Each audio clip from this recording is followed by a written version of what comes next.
Muy bien, ¿cómo están ustedes? Vamos a empezar hoy día orando. Señor, gracias por este momento, gracias por tu palabra, gracias por los que están aquí apoyándome con la grabación. Pido muchas bendiciones sobre cada persona que va a escuchar esta enseñanza. Ayúdame, Señor, que sean tus palabras y no las mías, y que tu Espíritu Santo nos ministre el día de hoy.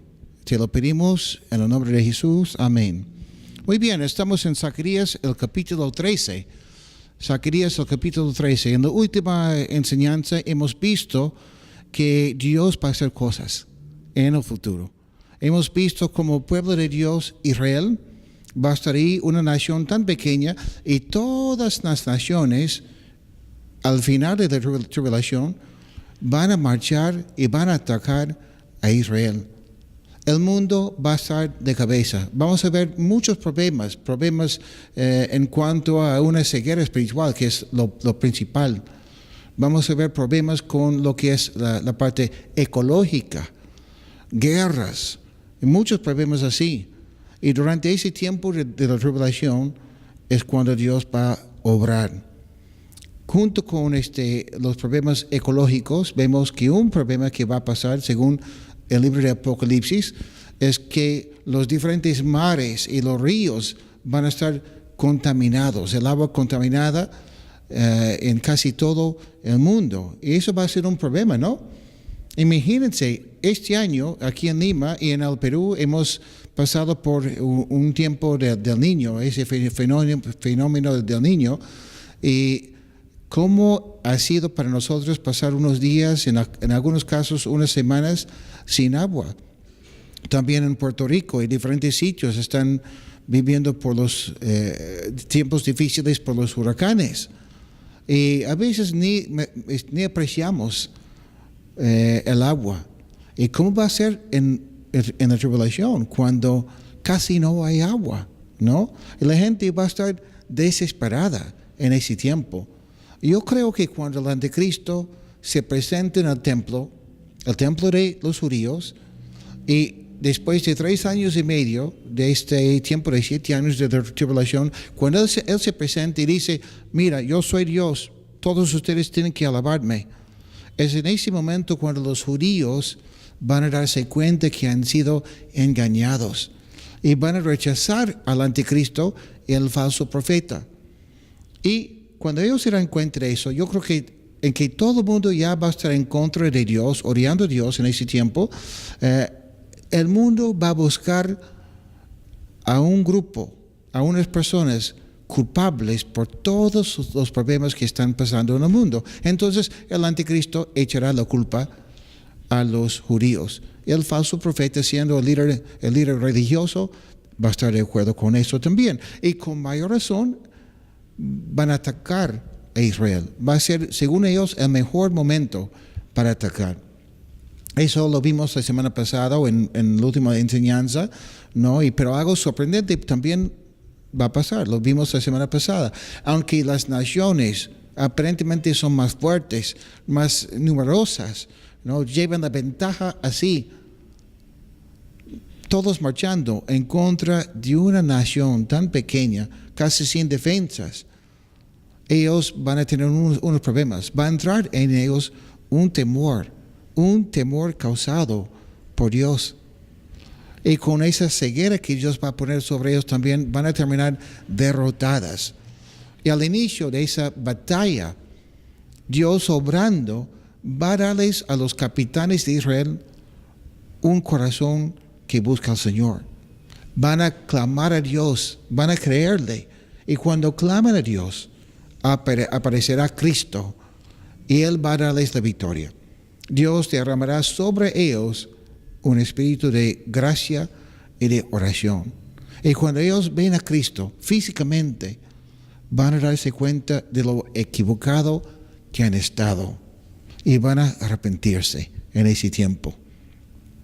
Bueno, estamos en el capítulo 13, pero era importante para nosotros repasar un poco del capítulo 12 porque los dos capítulos van de la mano, ¿ya?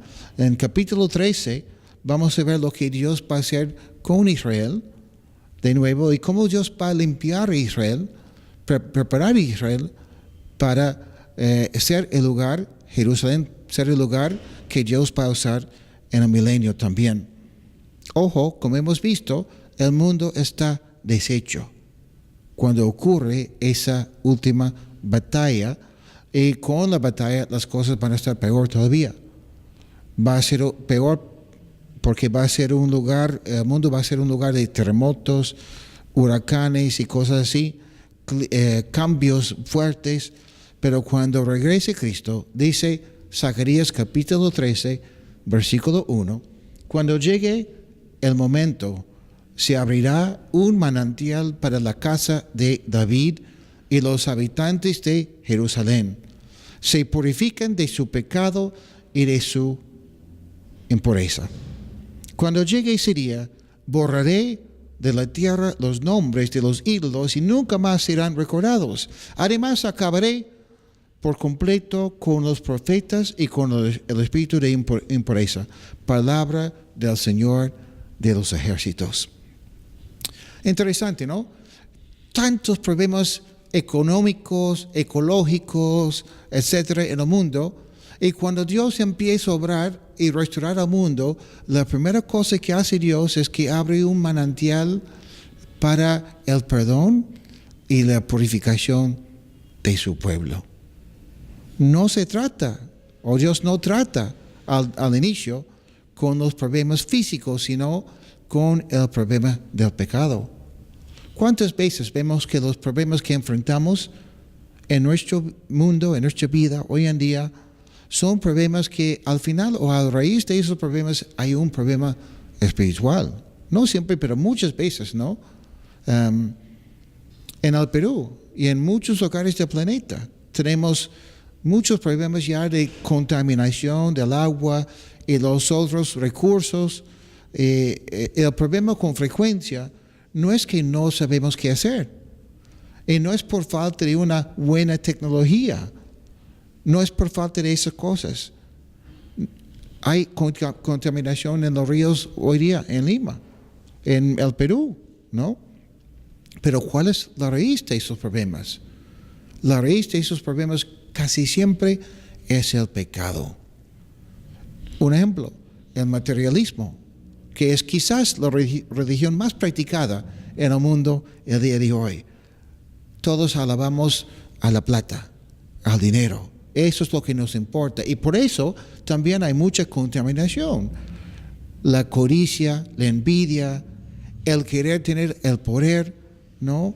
Y la solución va a empezar recién cuando hay arrepentimiento en el pueblo, en el corazón de uno, y cuando reconocemos a Cristo como Rey. Porque si tenemos a Cristo como Rey, nuestra perspectiva cambia. Nuestra manera de vivir también va a cambiar. Porque vamos a saber que Dios es el creador del planeta, del universo, y vamos a cuidarlo por eso, ¿no? Yo no sé si ustedes piensan igual, pero cuando yo camino por las calles y veo cómo la gente bota su basura, la primera cosa que yo pienso es que obvio que esta persona no entiende que el mundo le pertenece a Dios y hay que cuidarlo. Justo en la mañana salí a comprar pan y como muchas veces pasa, encuentro una botella de plástico de gaseosa ahí y una persona había orinado en la botella y ha tirado la botella ahí, ¿no? Y yo pensé, mira, aquí nomás hay un grifo. Hay un lugar donde la gente echa su combustible. El baño está abierto las 24 horas del día, pero la persona piensa que es mejor botar la botella con su orina en la vereda.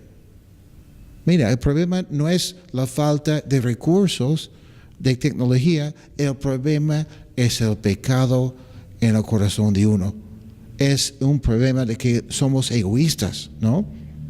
Entonces Dios primero empieza a tratar con el pecado y empieza a perdonar y purificar a su pueblo al iniciar lo que es el milenio. Bueno, sabemos que otra cosa que hará Dios es lo que vemos en Ezequiel capítulo 47, Búsquenlo, por favor, en sus Biblias. Ezequiel capítulo 47. Hay otros pasajes también que hablan del milenio. Hay un montón.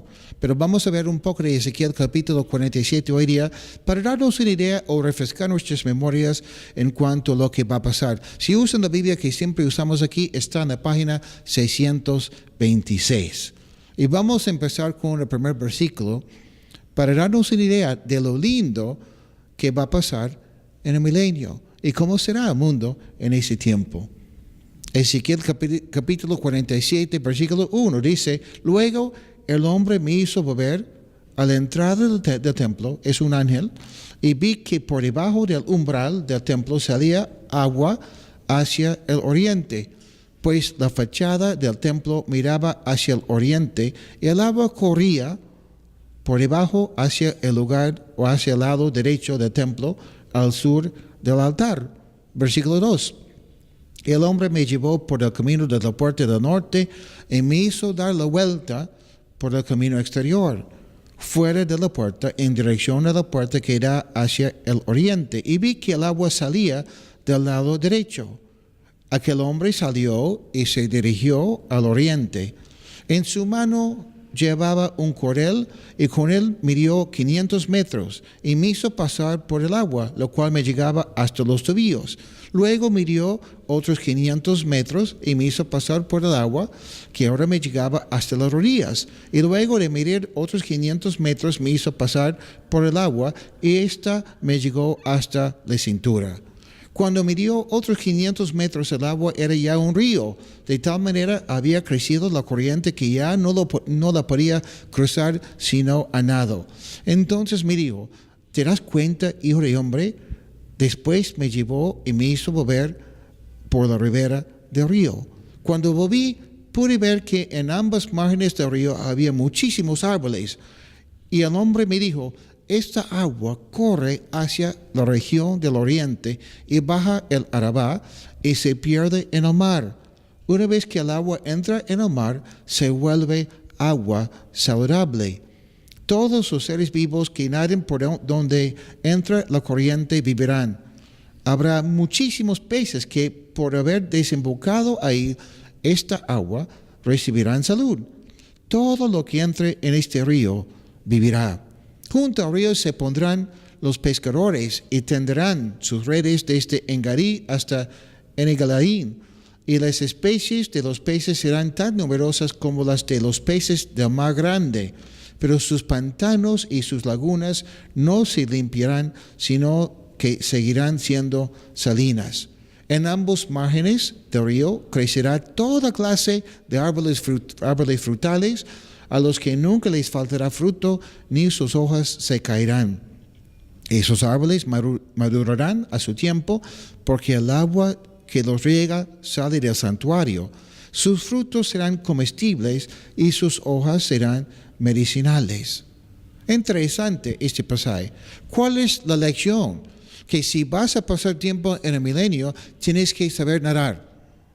No es la idea. No, vemos que el hombre Ezequiel va avanzando, el manantial nace debajo del trono de Dios, de Cristo, en Jerusalén, y mientras va avanzando, se vuelve más profundo el agua. Interesante, ¿no? No es porque hay otros manantiales, no es porque se conecta con un río, sino es algo milagroso que Dios va a hacer en ese tiempo. Y ahora, ¿cuál es la aplicación? Otra vez hay una aplicación que he escuchado muchas veces en algunas iglesias que no es, que es que tenemos que estar nadando en el Espíritu Santo. Bueno, eso sí es cierto, necesitamos el Espíritu Santo en nuestras vidas y en nuestras iglesias, pero este pasaje no se trata del Espíritu Santo, sino de lo que Dios hará en ese tiempo del milenio. ¿No? Entra el agua a esos sitios como el mar grande, el mar de Galilea, y ahí el agua va a estar completamente limpia y pura. Pero curiosamente también entrará al mar muerto, donde hoy en día no hay vida, por eso se llama el mar muerto, porque hay tanta sal en el agua ahí, y el mar muerto va a ser el mar recontra vivo. muchos peces ahí. Los pescadores van a limpiar, echar sus redes ahí. No, va a ser un lugar de buena pesca. A mí me encanta pescar. Yo voy a pasar tiempo ahí, en el milenio. No, pero me gusta más también porque, mira, justo en el río, a las orillas, árboles frutales y árboles que cuando la gente consume ese fruto, eso va a ser muy bueno para la gente, para las naciones. Y el que está enfermo en ese tiempo, si se pone a nadar en el río, va a estar sano. Mira cómo Dios va a cambiar las cosas físicas del mundo en el milenio. ¿Pero por qué? Porque todo empieza con un cambio espiritual, ¿no? Y no va a ser por lluvia ni otras cosas que este río va a estar ahí, sino sale, mira, ¿de dónde? Del trono de Dios. Cuando estamos enfrentando problemas en el mundo, lo que deberíamos hacer es buscar más a Dios, buscar su trono, buscar que Él gobierne en nuestro mundo. Pero sabemos que el mundo y las personas no son así hoy día. Pero aquel día es lo que estamos esperando. Va a ser un tiempo muy bueno. Y hay otros pasajes que también pueden estudiar que hablan del milenio, ¿no? Vamos a volver de nuevo. Vamos a volver a Zacarías capítulo 13 y el versículo 2. Estamos avanzando rápido hoy día, ¿no? Dice aquí, cuando llegue ese día, otra vez esa frase muy importante, cuando llegue ese día, borraré de la tierra los nombres de los ídolos y nunca más serán recordados. Además, acabaré por completo con los profetas y con los espíritus de impureza. Palabra del Señor de los ejércitos. O sea, Dios acabará con dos cosas que han sido piedras de tropiezo para su pueblo judío y para todos realmente. Primero, la idolatría. La gente no va a alabar a ídolos de ningún tipo durante el milenio. Qué lindo. Que empecemos una vez con eso, ¿no? Y la otra cosa que dice aquí los profetas, pero por el contexto entendemos que normalmente habla de los falsos profetas. Claro que en el tiempo del milenio tampoco no habrá la necesidad de profetas, porque Cristo va a estar gobernando. Pero yo creo que el contexto es los falsos profetas. No vamos a escuchar lo que ellos dicen. ¿Y cuál será la actitud por si acaso, si hay uno que intenta profetizar de una manera mala en ese tiempo? Versículo 3 dice, sucederá entonces que si acaso alguien llega a profetizar, su padre y su madre que lo engendraron le dirán, no mereces vivir, porque has mentido en el nombre del Señor. Y juntos su padre y su madre le quitarán la vida por pretender ser profeta. ¡Wow! Interesante, ¿no? Cuando llegue el momento sucederá que todos los profetas se avergonzarán de sus visiones y profecías y nunca más volverán a ponerse vestidos de piel para engañar. Más bien, o sea, vestidos de piel porque los profetas del Antiguo Testamento se vestían así. Se acuerdan de Elías y otros en el Nuevo Testamento, Juan el Bautista, ¿no? Entonces hay personas que a veces pretenden ser profetas, quieren actuar como profetas, pero al final son falsos. Más bien, cada uno de ellos dirá, yo no soy profeta. Yo no soy profeta, sino labrador de la tierra. O sea, soy campesino. Desde mi juventud he trabajado en el campo. Aunque no van a permitir que ellos sean falsos profetas, van a intentar engañar a las personas.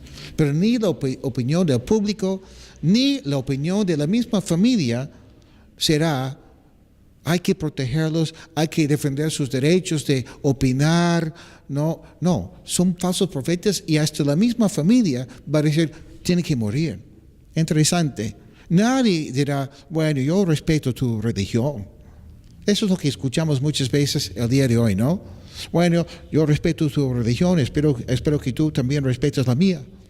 Esta semana escuché a una persona que estaba hablando con una persona de otra religión y me dijo, yo respeto su religión. Mira, yo personalmente, yo respeto a las personas. Busco honrar a las personas porque son personas hechas a la imagen y semejanza de Dios. Pero yo no respeto su religión. ¿Cómo voy a respetar su religión? Vamos a empezar con algunos ejemplos, ¿ya? Y no quiero que lo tomen como algo feo, sino porque es así. Los mormones, por ejemplo, enseñan que cada mormón que ha sido fiel va a llegar a ser un Dios y va a tener su propio planeta y va a tener esposas que siempre van a ser vírgenes. Es lo que enseñan los mormones. También dice que antes de nacer en el mundo, que ya existíamos en el cielo y que nacimos en el mundo porque Dios quiere probarnos en este mundo para ver si ya estamos listos para ser dioses.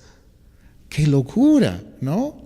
También enseñan los mormones que Jesucristo y Satanás son hermanos espirituales. Enseña que los que hacen su misión de 2 años han visto que salen en las calles con sus nombres aquí, ¿no? Y dice elder, en castellano anciano, y tienen 19, 20 años de edad y son ancianos según ellos, ¿no? Pero el asunto es que ellos no saben, yo no sé si ustedes saben que al empezar su misión tienen que usar una ropa interior especial y durante esos 2 años no la quiten nunca. Les enseñan cómo bañarse y cómo lavar esa ropa puesta, porque es supuestamente protección espiritual para ellos. Entonces yo respeto a las personas, pero yo no respeto a la religión de los mormones. Por supuesto que no. Eso es una locura lo que ellos creen y enseñan, ¿no? Tampoco no respeto a esa secta de los testigos de Jehová.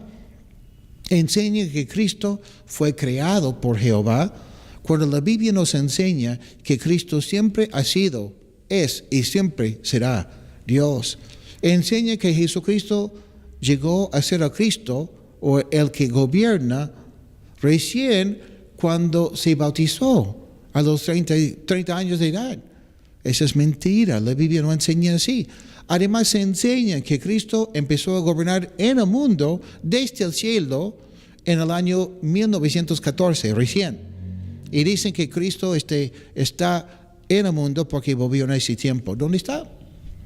Han profetizado la segunda venida de Cristo en varias fechas y seguimos esperando. Yo no respeto a la religión de los testigos de Jehová. Y ahora quizás voy a ofender a algunos, pero sin querer. Tampoco no respeto a la religión de los católicos romanos. Ellos enseñan que la salvación es obtenida solo a través de varios actos. Dice que tenemos que recibir la gracia de Dios y cuando recibimos esa gracia, que recién tenemos la fe para creer lo que la Iglesia Católica enseña. O sea, ellos creen en la Biblia, pero también creen en sus tradiciones de ellos o de la Iglesia, lo que ha dicho el Papa tal, ¿no? Dicen que para ser salvos tenemos que ser bautizados en la Iglesia Católica, porque el bautismo borra el pecado original. ¿Dónde está eso en la Biblia? La Biblia dice todo lo contrario, ¿no? Además, dice que en el momento que un bebé es bautizado, es justificado por Dios. Pero luego que uno tiene que hacer buenas obras, tiene que recibir la Eucaristía, ya, esa palabra, ya, me entiende, ¿no? Gracias. Que tenemos que confesar nuestros pecados a un cura, que tenemos que hacer penitencia, y con eso también la doctrina que no es bíblica del purgatorio. Si no te has portado muy bien y no has hecho suficiente penitencia, o sea, si no te has castigado y cosas así físicamente, y si no has hecho buenas obras, vas a pasar tiempo en el purgatorio, pero vas a poder salir más rápido del purgatorio si tus familiares y tus amigos pagan a la Iglesia Católica indulgencias. Sí, creen en las indulgencias hasta el día de hoy. Les conviene, ¿no? Claro, porque así ganan mucha plata. Además se enseña que tenemos que rezar a la Virgen y a los santos. La Biblia no habla de esas cosas. Dice, hay un solo Dios y un solo mediador entre Dios y los hombres, Jesucristo hombre. La Biblia dice que la salvación es por gracia, por medio de la fe, y no es de nosotros, no es por obras, sino es don de Dios. No respeto a la religión Católica Romana. Hay evangélicos que también enseñan cosas como la prosperidad. ¿Cuál es la idea? Que si tú das a Dios tu plata, Dios te va a bendecir porque Dios al final necesita tu plata. Enseñan también, y eso es algo que muchos evangélicos creen, que si tú obedeces a Dios, recién Dios te va a bendecir. La Biblia no enseña eso, la Biblia enseña otra cosa. La Biblia enseña que la misma bendición que recibimos es poder obedecer. Yo obedezco porque ya he sido bendecido por Dios. Entonces, hermanos, hermanas, no respeto tampoco a la religión de los evangélicos. Ay, Brian, estás hablando muy negativo hoy día. No, es que yo amo mucho a Cristo. Creo en la Biblia y creo que Cristo es la única esperanza. Y eso me obliga a no respetar a las filosofías y las religiones que enseñan otra cosa, porque Cristo es la verdad. Bueno, en el milenio nadie hará caso a un falso profeta. Y un falso profeta al final es uno que dice que Dios ha dicho tal cosa cuando no es así. Acabo de hablar de grupos de personas, de grupos o religiones que promueven esas doctrinas de los falsos profetas. ¿Ya? En el milenio no va a ser así. Y los que son acusados de ser falsos profetas lo van a negar porque van a estar con miedo que les van a matar. Bueno, continuando con Zacarías capítulo 13, versículo 6, vemos el contraste entre los falsos profetas y Cristo. ¿Y por qué? Porque el versículo 6 dice, y si le preguntan, ¿de qué son esas heridas en tus manos? Aquel responderá, son las heridas que me hicieron mis amigos mientras estaba en su casa. El contexto aquí es importante. El falso profeta aquí está en problemas. Como suelen hacer, algunos falsos profetas se cortan, ¿no? Hacen cosas para llamar la atención de las personas o dicen cosas escandalosas, cosas así, para supuestamente mostrar que ellos son muy piadosos que escuchan a Dios. Pero ahora las cosas en el milenio han cambiado y tienen que mentir y decir que esta herida que tienen es por un problema que han tenido con sus amigos. Pero interesante porque aquí vemos un contraste, ¿no? Entre el falso profeta que pretende ser piadoso y al final termina mintiendo, y Cristo, que vamos a ver cómo es Cristo en el versículo siguiente. Y déjame decir que tal contraste entre Cristo, el Cristo de la Biblia y el Cristo de las religiones también es interesante, ¿no? Cristo también fue herido en la casa de sus amigos, pero en vez de ser un falso profeta, Él es el buen pastor, que da su vida por las ovejas. El falso profeta niega la verdad. Cuando Dios Padre vio la necesidad de castigar al pecado en el mundo, ¿qué hizo primero Dios? Envió al pastor, envió a Cristo. Versículo 7 dice, vamos, espada, ataca al pastor, ataca a mi amigo de confianza, ataca al pastor y se dispersarán las ovejas. Entonces yo descargaré mi mano sobre los corderos más pequeños. Palabra del Señor de los ejércitos. El pueblo merecía el castigo. Tú y yo merecemos el castigo, pero Cristo dio su vida por ellos y por nosotros.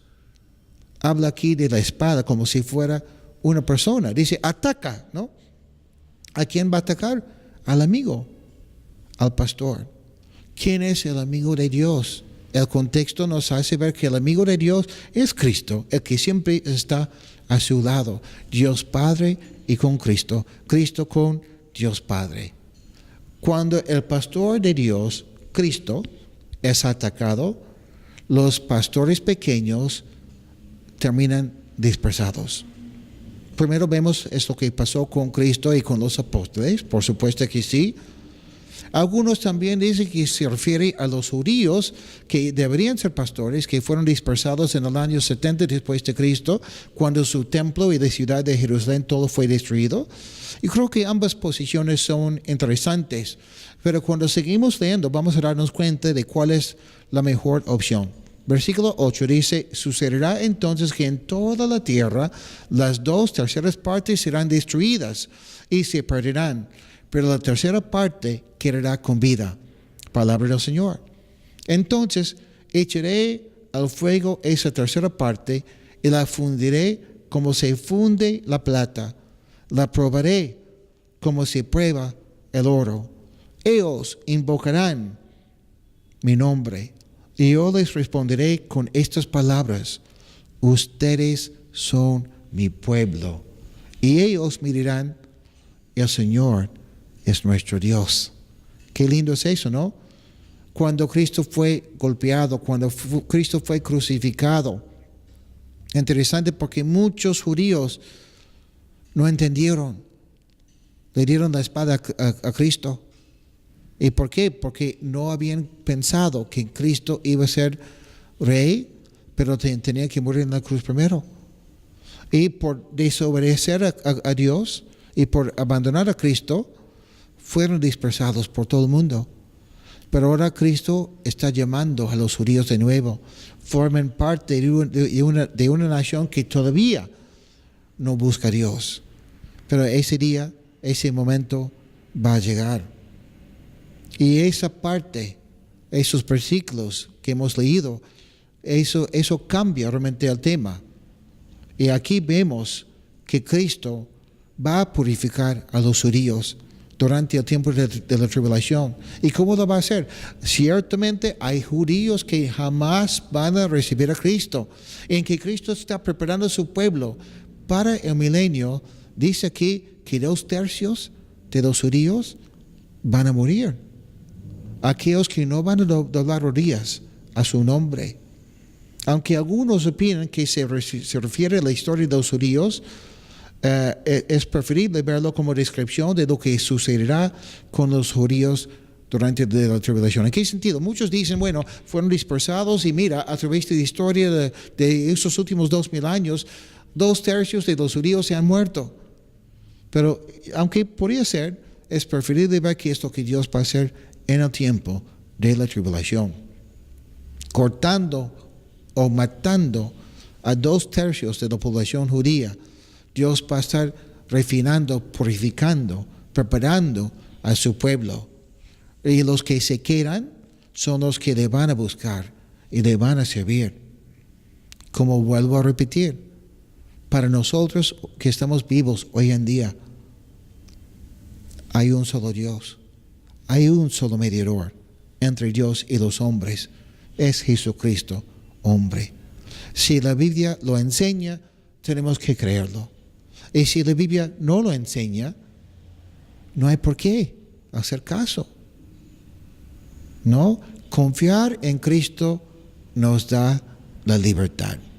Confiar en Cristo y en su palabra, podemos ver lo que está por venir. Porque todo ha sido ya profetizado en la palabra del Señor. Si nunca has entregado tu vida a Cristo, dile hoy día, toma esa decisión hoy día. Dile: Señor Jesucristo, reconozco mi necesidad de ti. Te entrego mi vida, Señor. Me arrepiento de mis pecados. Ya no quiero seguir mis caminos, sino los tuyos.